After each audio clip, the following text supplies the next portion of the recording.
Developing this morning, President Trump now urging Cuba to come to the table and make a deal after the capture of Nicolás Maduro. He says the island nation will not receive any more help from Venezuela, which was their main oil supplier. President Trump posted on Truth Social, quote, "Cuba lived for many years on large amounts of oil and money from Venezuela.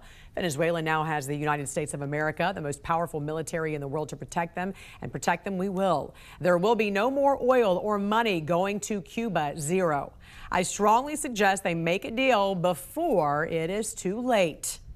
We're talking to Cuba, and you'll find out pretty soon. And one of the things I want taken care of, and one of the groups I want taken care of, are the people that came from Cuba that were forced out or left under duress, and they're great citizens of the United States right now. You have a lot of people forced out of Cuba unfairly, so we're going to take care of, most importantly right now, we're going to take care of the people that came from Cuba that are American citizens or in our country.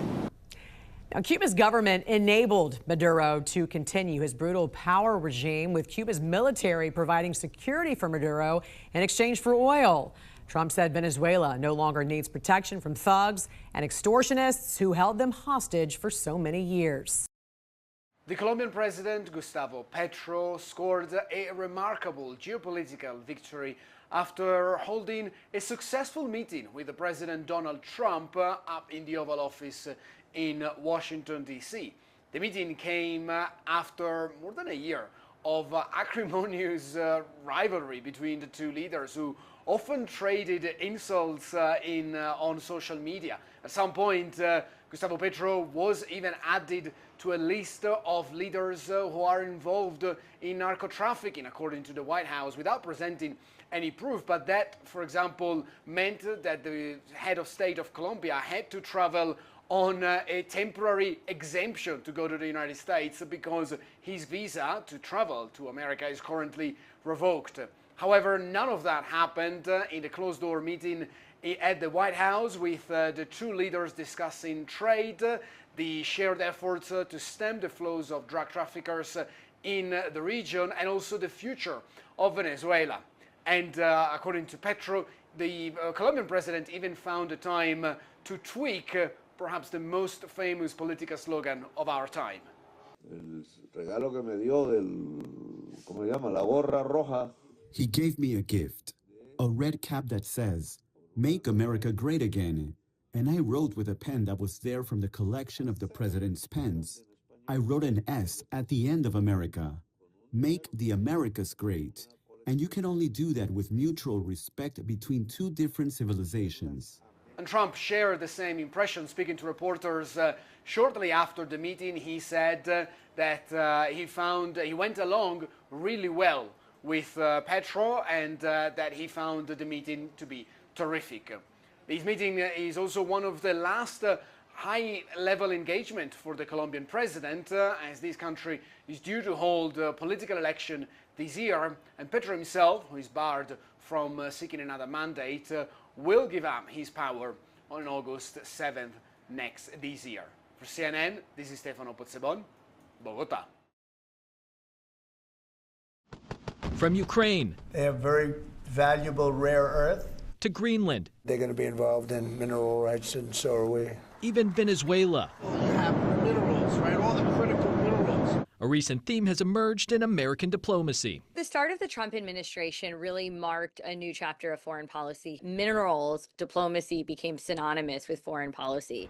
Rare earths are a specific set of metals and minerals which aren't all that rare, but they are difficult and expensive to mine and transform into something that can be used in production.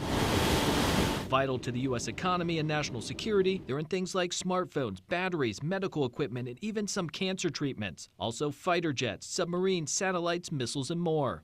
Every facet of our national, economic, and energy security is reliant on those rare earths. Right now, China controls about 90% of the world's supply of refined or usable rare earths, a pipeline China spent years building up. The question is, will the U.S. do the same? Over the last year, the U.S. has signed rare earth and minerals deals with countries around the world. But finding supply is only one step. Creating the infrastructure to do something with those rare earths is the other. Can Trump go, like Xi Jinping does on a regular basis, to American companies and say, Will you invest these huge sums of money into something that we don't know will be profitable for 10 years, 15 years, 20 years? In Washington, Michael Yoshida. Yeah, please.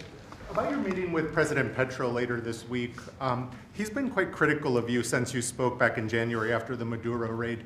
What would you like to hear from him tomorrow in terms of drug trafficking in Venezuela? What are your expectations? I mean, he's been very nice over the last month or two. He was certainly critical before that, but somehow after the Venezuelan raid, he became very nice. He changed his attitude very much. So, no, I look forward to seeing him. He's coming in. We're going to be talking about drugs because tremendous amounts of drugs come out of his country. And I look forward to see. We're going to have a good meeting. Yeah. Second best. It was not the first best. I think the first best is what we proposed when I came to office in 2023. I participated in the Barbados Accord. We wanted to see free election. It failed. It failed, and from that moment on, we start asking that Maduro needs to leave. We asked him the good way. He didn't accept it. So I think the second best, what the U.S. did, was taking over. And we know the hard way Paraguay. We know that dictators, they don't go with pamphlets and manifestations on the streets. They usually go on coup or with guns. The U.S. government knows that Cuba is ready and has been ready for a long time to have a meaningful dialogue with the U.S. government to deal with our bilateral issues. At the moment, we've had some exchanges of messages, but we cannot say we have set a bilateral dialogue at this moment. They are attempting to choke Cuba economically as they have been trying to do for the past over 6 decades, I would say. At this moment, they are threatening countries with tariffs to harm them if they, in use of their national prerogatives, they export fuel to Cuba. That will pose a great harm to Cuba. It is the aim to cause as much harm as possible to the people of Cuba. We have to some extent, take a look at our plans, how we use a great quote of austerity, stoicism, sacrifice, and try to overcome reality with the possibility of having very little, a lot of limitations, I would say, in the possibility of importing fuel. We need good public policies. We need countries that actually look at the development industry in 20 or 30 years. Chile is a good example. Chile has a very good state development project, and they basically said 3 things. Let's open our economy, let's build infrastructure, and let's have low minimum government intervention. And Chile today has twice the number of passengers than the average of the other countries in the region.